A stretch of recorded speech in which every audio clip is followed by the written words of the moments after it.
고린도전서 7장. 너희가 쓴 문제에 대하여 말하면 남자가 여자를 가까이 아니함이 좋으나 음행을 피하기 위하여 남자마다 자기 아내를 두고 여자마다 자기 남편을 두라. 남편은 그 아내에 대한 의무를 다하고 아내도 그 남편에게 그렇게 할지라. 아내는 자기 몸을 주장하지 못하고 오직 그 남편이 하며 남편도 그와 같이 자기 몸을 주장하지 못하고 오직 그 아내가 하나니 서로 분방하지 말라. 다만 기도할 틈을 얻기 위하여 합의상 얼마 동안은 하되 다시 합하라. 이는 너희가 절제 못함으로 말미암아 사탄이 너희를 시험하지 못하게 하려 함이라. 그러나 내가 이 말을 함은 허락이요 명령은 아니니라. 나는 모든 사람이 나와 같기를 원하노라. 그러나 각각 하나님께 받은 자기의 은사가 있으니 이 사람은 이러하고 저 사람은 저러하니라. 내가 결혼하지 아니한 자들과 과부들에게 이르노니 나와 같이 그냥 지내는 것이 좋으니라. 만일 절제할 수 없거든 결혼하라. 정욕이 불같이 타는 것보다 결혼하는 것이 나으니라. 결혼한 자들에게 내가 명하노니 명하는 자는 내가 아니요 주시라. 여자는 남편에게서 갈라서지 말고 만일 갈라섰으면 그대로 지내든지 다시 그 남편과 화합하든지 하라. 남편도 아내를 버리지 말라. 그 나머지 사람들에게 내가 말하노니 이는 주의 명령이 아니라 만일 어떤 형제에게 믿지 아니하는 아내가 있어 남편과 함께 살기를 좋아하거든 그를 버리지 말며 어떤 여자에게 믿지 아니하는 남편이 있어 아내와 함께 살기를 좋아하거든 그 남편을 버리지 말라. 믿지 아니하는 남편이 아내로 말미암아 거룩하게 되고 믿지 아니하는 아내가 남편으로 말미암아 거룩하게 되나니 그렇지 아니하면 너희 자녀도 깨끗하지 못하니라. 그러나 이제 거룩하니라. 혹 믿지 아니하는 자가 갈리거든 갈리게 하라. 형제나 자매나 이런 일에 구애될 것이 없느니라. 그러나 하나님은 화평 중에서 너희를 부르셨느니라. 아내 된 자여 내가 남편을 구원할는지 어찌 알 수 있으며 남편 된 자여 내가 내 아내를 구원할는지 어찌 알 수 있으리요. 오직 주께서 각 사람에게 나눠주신 대로 하나님이 각 사람을 부르신 그대로 행하라. 내가 모든 교회에서 이와 같이 명하노라. 할례자로서 부르심을 받은 자가 있느냐? 무할례자가 되지 말며 무할례자로 부르심을 받은 자가 있느냐? 할례를 받지 말라. 할례 받는 것도 아무것도 아니요 할례 받지 아니하는 것도 아무것도 아니로되 오직 하나님의 계명을 지킬 따름이니라. 각 사람은 부르심을 받은 그 부르심 그대로 지내라. 내가 종으로 있을 때에 부르심을 받았느냐? 염려하지 말라. 그러나 내가 자유롭게 될 수 있거든 그것을 이용하라. 주 안에서 부르심을 받은 자는 종이라도 주께 속한 자유인이요 또 그와 같이 자유인으로 있을 때에 부르심을 받은 자는 그리스도의 종이니라. 너희는 값으로 사신 것이니 사람들의 종이 되지 말라. 형제들아 너희는 각각 부르심을 받은 그대로 하나님과 함께 거하라.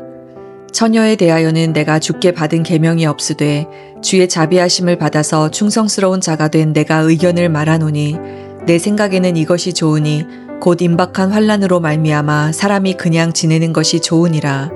내가 아내에게 매였느냐? 노이기를 구하지 말며 아내에게서 노였느냐? 아내를 구하지 말라. 그러나 장가가도 죄짓는 것이 아니요 처녀가 시집가도 죄짓는 것이 아니로되 이런 이들은 육신에 고난이 있으리니 나는 너희를 아끼노라. 형제들아 내가 이 말을 하노니 그때가 단축하여진 고로 이후부터 안에 있는 자들은 없는 자같이 하며 우는 자들은 울지 않는 자같이 하며 기쁜 자들은 기쁘지 않은 자같이 하며 매매하는 자들은 없는 자같이 하며 세상 물건을 쓰는 자들은 다 쓰지 못하는 자같이 하라. 이 세상의 외형은 지나감이니라. 너희가 염려 없기를 원하노라. 장가가지 않은 자는 주의 일을 염려하여 어찌하여야 주를 기쁘시게 할까 하되 장가간 자는 세상 일을 염려하여 어찌하여야 아내를 기쁘게 할까 하여 마음이 갈라지며 시집가지 않은 자와 처녀는 주의 일을 염려하여 몸과 영을 다 거룩하게 하려 하되 시집간 자는 세상 일을 염려하여 어찌하여야 남편을 기쁘게 할까 하느니라. 내가 이것을 말함은 너희의 유익을 위함이요 너희에게 올무를 놓으려 함이 아니니 오직 너희로 하여금 이치에 합당하게 하여 흐트러짐이 없이 주를 섬기게 하려 함이라. 그러므로 만일 누가 자기의 약혼녀에 대한 행동이 합당하지 못한 줄로 생각할 때에 그 약혼녀의 홍기도 지나고 그같이 할 필요가 있거든 원하는 대로 하라.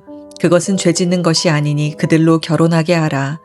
그러나 그가 마음을 정하고 또 부득이한 일도 없고 자기 뜻대로 할 권리가 있어서 그 약혼녀를 그대로 두기로 하여도 잘하는 것이니라. 그러므로 결혼하는 자도 잘하거니와 결혼하지 아니하는 자는 더 잘하는 것이니라. 아내는 그 남편이 살아있는 동안에 매여 있다가 남편이 죽으면 자유로워 자기 뜻대로 시집갈 것이나 주 안에서만 할 것이니라. 그러나 내 뜻에는 그냥 지내는 것이 더욱 복이 있으리로다. 나도 또한 하나님의 영을 받은 줄로 생각하노라. 아멘. 오늘 함께 읽은 고린도전서 7장은 사도 바울이 고린도 교회 성도들로부터 받은 질문들에 대한 바울의 응답으로 이루어져 있습니다. 당시 고린도 교회 안에는 두 가지 극단이 있었는데요. 첫 번째는 결혼은 영적으로 낮은 것이라고 보는 금욕주의와 두 번째는 성적 자유를 허용하는 방종주의, 이 두 가지 극단이 있었습니다. 그래서 사도 바울은 이 두 가지 극단을 교정하면서 성경적인 핵심 원리를 고린도전서 7장에서 제시해주고 있습니다. 그래서 사도 바울은 아주 실용적이고 그리고 현실적인 내용들을 이야기해주고 있는데요. 1절에서 7절 말씀을 보면 결혼과 부부 관계에 대해서 이야기해주고 있는데요. 3절에 보면 남편은 그 아내에 대한 의무를 다하고 아내도 그 남편에게 그렇게 할지라 라고 이야기를 합니다.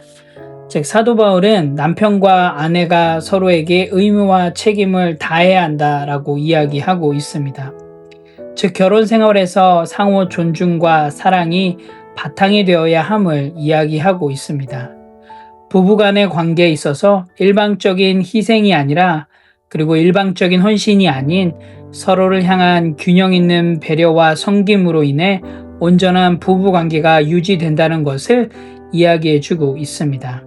계속적으로 사도 바울은 아내는 자기 몸을 주장하지 못하고 오직 그 남편이 하며 남편도 그와 같이 자기 몸을 주장하지 못하고 오직 그 아내가 한다라고 이야기를 하고 있는데요.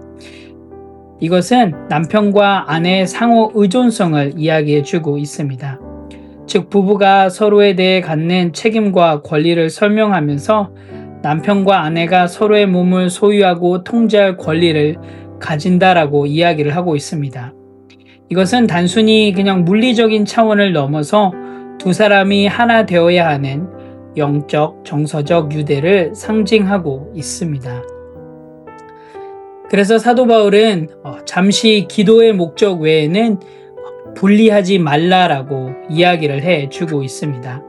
왜냐하면 너무 오랜 시간 분리되어 있으면 사단이 그들을 유혹할 기회를 제공하게 되기 때문에 결국 부부가 서로에 대한 절제력을 상실하게 되고 그 부부의 관계가 깨어지게 될 수도 있기 때문에 사도 바울은 합의하여서 잠시 동안 기도를 위해 분리될 수 있지만 그 기간이 지나면 반드시 다시 합해야 된다라고 이야기해 주고 있습니다. 8절에서 16절의 말씀을 보게 되면 사도 바울은 독신과 이혼 문제에 대해서 이야기를 해 주고 있습니다. 사도 바울은 결혼하지 않은 사람들과 또 과부들에게 자신과 같이 독신으로 지내는 것이 좋다라고 권면하고 있습니다. 왜냐하면 당시의 상황을 고려할 때 박해와 어려움이 많은 시기에 결혼 생활보다는 하나님께 더욱 헌신하는 개인적인 삶이 더 유익하다라고 사도 바울은 이야기해 주고 있습니다. 그런데 이것은 단순히 결혼 자체가 나쁘다라는 뜻이 아니라 당시 상황에 따라 독신 생활도 하나님의 부르심에 충실한 선택일 수 있음을 사도 바울은 8절 말씀을 통해서 강조하고 있는 것이죠. 특별히 우리가 고린도전서 7장을 보면서 15절 말씀을 잘 해석해야 될 것 같습니다. 15절은 이렇게 기록되어 있는데요. 혹 믿지 아니하는 자가 갈리거든 갈리게 하라. 형제나 자매나 이런 일에 구애될 것이 없느니라. 그러나 하나님은 화평 중에 너희를 부르셨느니라 라고 기록되어 있습니다. 고린도전서 15장을 해석하기 위해서는 우리가 당시 고린도 교회의 그런 문화적, 역사적 배경들을 좀 더 이해하면 더 잘 이해할 수 있을 것 같습니다. 당시 로마 법상 이혼은 비교적 자유로웠다고 합니다. 그러다 보니까 부부 가운데 한 배우자만 회심한 경우는 이혼이라고 하는 문제에 당면하는 그런 경우들이 많았습니다. 그래서 사도 바울은 신자가 먼저 이혼하는 것을 금지했습니다.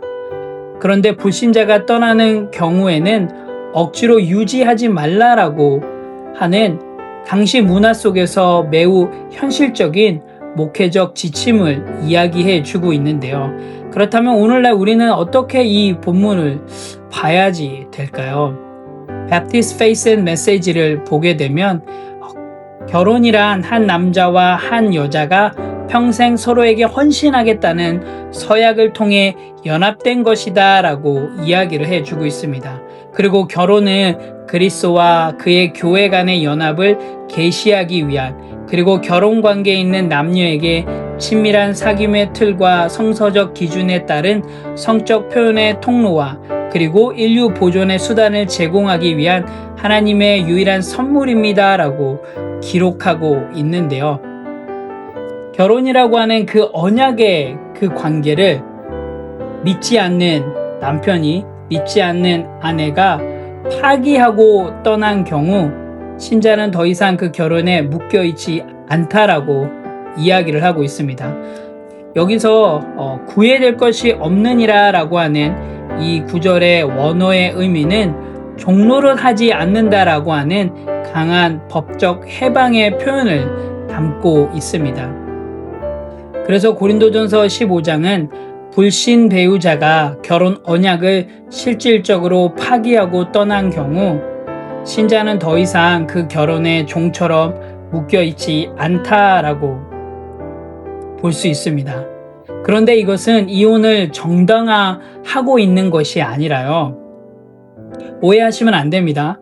이혼을 정당화하는 것이 아니라 예외적인 해방이고 하나님의 화평을 위한 조치라고 성경은 기록하고 있습니다. 17절 후반절을 보면 이렇게 기록하고 있는데요. 하나님은 화평 중에서 너희를 부르셨느니라 라고 기록되어 있습니다. 여기서 화평은 단순한 감정적인 그런 평안을 의미하는 것이 아니라 공동체적인 평안을 의미하고요.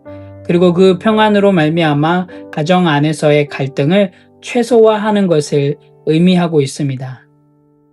계속적으로 사도 바울은 독신에 대해서 이야기를 해주고 있는데요. 17절에서 24절의 말씀을 보면 하나님의 부르심의 원리에 대해서 좀 이야기를 해주고 있습니다. 17절에 보면 오직 주께서 각 사람에게 나눠주신 대로 하나님이 각 사람을 부르신 그대로 행하라. 내가 모든 교회에서 이와 같이 명하노라 라고 기록하고 있습니다. 바울은 할례라든지 그리고 종 그리고 여러 가지 자유인의 문제를 예로 들면서 신분보다 중요한 것이 하나님과의 관계라고 이야기를 해주고 있습니다. 25절에서 38절의 말씀을 보게 되면 사도 바울은 당시 상황들을 고려해서 독신을 권하고 있습니다. 26절에 보면 내 생각에는 이것이 좋으니 곧 임박한 환난으로 말미암아 사람이 그냥 지내는 것이 좋으니라 라고 기록되어 있는데요. 26절의 이 말씀은 고린도 교인들이 직면한 여러 가지 어려움과 그리고 임박한 환난들을 고려할 때 독신 상태를 유지하는 것이 좋다라고 권하고 있는 것입니다. 여기서 임박한 환난이란 로마 제국 아래의 박해와 같은 구체적인 상황으로 이해될 수도 있고요. 이런 혼란스러운 시기에 새롭게 결혼하거나 또 인생의 큰 변화를 추구하기보다는 현재 상태를 유지하며 믿음 안에서 인내하는 것이 지혜로운 선택이라고 아주 현실적인 목회의 조언들을 지금 고린도 교회 사도 바울은 하고 있는 것입니다. 마지막으로 사도 바울은 39절에서 40절에 재혼 문제에 대해서 이야기를 하고 있는데요. 배우자가 죽으면 자유롭게 재혼할 수 있지만 사도 바울은 조건을 이야기해 주고 있습니다. 바로 39절에 기록하고 있는 것처럼 주 안에서만 할 것이다 라고 이야기를 합니다. 주 안에서 하라는 이 말은 성도가 재혼할 때 신앙을 지키며 동일한 믿음을 가진 사람과 결혼을 해야 한다라는 의미입니다. 성경은 이렇게 혼인 관계에서도 하나님의 뜻을 따르고 신앙적 가치를 중시할 것을 강조하고 있습니다. 고린도서 7장은 결혼이든 독신이든 그리고 할례자이건 할례를 받지 않건 종이건 자유인이건 하나님께 부르심 받은 그대로 하나님께 충성하라라고 이야기를 해주고 있습니다. 오늘 함께 읽은 고린도전서 7장은 결혼과 독신, 부부관계, 이혼, 재혼, 그리고 부르심의 문제들을 매우 실용적이고 현실적인 조언들을 우리에게 제공해 주고 있습니다. 오늘 함께 읽은 고린도전서 7장을 통해서 또 오늘 하루 삶 가운데 실행하고 실천할 부분들을 함께 나누기 원합니다. 첫 번째로는 부르심받은 그대로 하나님께 충성하겠습니다입니다. 오늘 사도 바울은 17절에서 각 사람에게 나눠주신 대로 하나님이 각 사람을 부르신 그대로 행하라 라고 이야기를 하고 있습니다. 오늘 하루 여러분의 직장, 환경, 그리고 여러 가지 상황들을 불평하기보다는 여러분 그 자리에서 충성하십시오. 어쩌면 환경이 바뀌어야 나의 신앙도 성장한다라고 생각할 수 있는데요. 여러분 환경이 바뀐다고 해서 우리의 신앙이 성장하지 않습니다. 여러분 지금 여러분에게 주어진 자리에서 최선을 다해서 하나님을 섬기십시오. 여러분 비교는 바보들의 놀이라고 이야기를 합니다. 비교 대신 하나님의 말씀대로 순종하는 삶을 살아가십시오. 그럴 때 여러분의 삶을 통해서 하나님이 드러나는 그런 귀한 삶이 될 줄로 믿습니다. 건강한 성도로서 성경대로 실행하고 실천하며 여러분의 자리에서 최선을 다하며 나아갈 때 여러분의 삶을 통해서 복음이 드러나는 그런 귀한 하루가 될 줄로 믿습니다. 두 번째로는 나는 세상의 일과 염려의 마음을 빼앗기지 않겠습니다입니다. 오늘 사도 바울은 31절에 이렇게 이야기하는데요. 이 세상의 외형은 지나감이니라 라고 이야기를 하고 있습니다. 세상의 외형은 지나간다라고 하는 이 표현은 이 세상이 일시적이며 영원하지 않다라는 것을 의미하고 있습니다. 즉 이것을 통해서 사도 바울은 믿음의 본질적 가치가 영원한 것임을 이야기해 주고 있는데요.